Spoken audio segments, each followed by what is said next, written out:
Hey everybody, this is Shad with GRP, and I'm here with one of our technicians at the CGT garage, Alec. Alec, whether it's customer cars, BAT cars, or inventory cars for ourselves, it seems like the process always starts with you. So what exactly do you do? Sure, so it's no secret, we are a full-fledged dealership here at GRP, on every level really.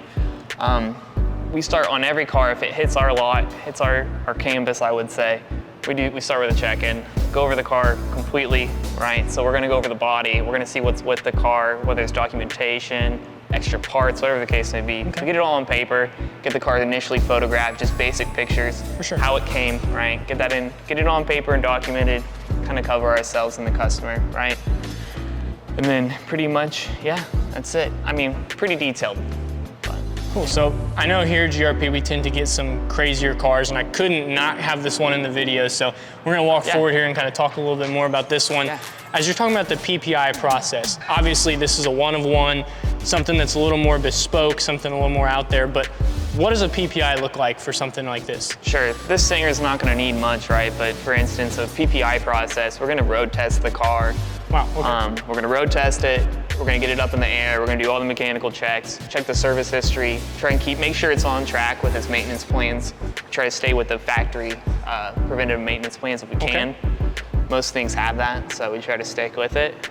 And then to go further too, I mean, it's pretty endless as far as we'll go on our inventory car. If it needs an engine reseal, it'll get it, right? So. Right, absolutely. So say something like that is incorrect and there's something that just isn't quite up to our standard. What does that process look like? Is that fairly simple, or? Yeah, it's just getting the A-OK from Graham really, and he always wants he's a very detail-oriented guy and he likes his cars perfect. So if there's something we find, we're doing it right. So. Right. So I know you also mentioned as well that there's a check-in process. Now, we have one of our new inventory pieces up here. Would you mind just to kind of talk to us a little bit more about what a check-in really entails? Yeah, this is a good example. This car just came in this morning. Man, it's beautiful.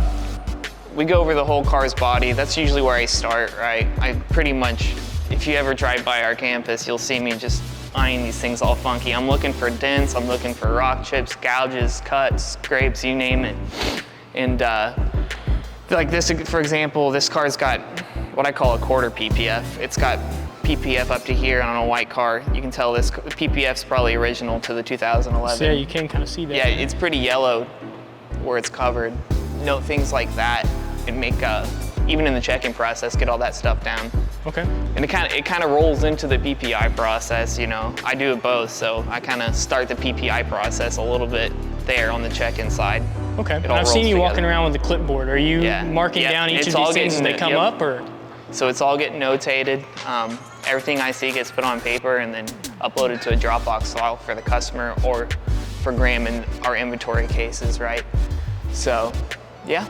So typically with check-in or PPI, about how long do you spend on that? Check-ins are really, honestly pretty quick, but when it comes to the PPIs, something like this, whatever the case may be, I'm usually spending like 3 hours on the car. Okay. I give or take. Sometimes we'll get these bespoke cars and man, we spend some time on them. We want to make them right, you know. These cars need to be perfect, so. Well, it seems like you do your job with a fine-tooth comb, spend a lot of time on the magnifying glass there, but that's what makes these cars beautiful and it helps them keep them in perfect shape. So we appreciate you taking some time out of your day to talk to us about these processes, and thank you for watching. If you have any more questions or would like to know more about it, feel free to click the links below and check out our social media pages just for some more generic information as well as some other educational videos that you might enjoy. Thanks for watching.